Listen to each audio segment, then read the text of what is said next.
In this video, I will show you how to change language on YouTube on your mobile phone. Now, this is a very simple and easy one, and it's going to work for both Android and iOS devices. So first things first, you want to go ahead and open up the YouTube application on your mobile phone, like so. And you want to go ahead and click on your profile on the bottom right corner of the YouTube app, like so.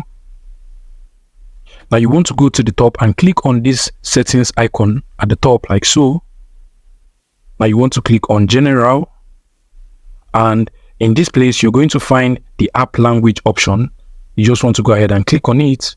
Now YouTube is going to give you a list of languages which you can actually choose from as your preferred language. So I can just basically scroll like so and look for any language that I prefer here.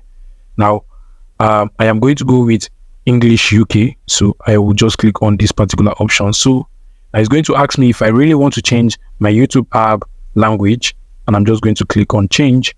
Now YouTube is going to reload on my mobile phone, and this time it is going to reload with my new YouTube language. So basically that is how to change the language on your YouTube app on mobile phone.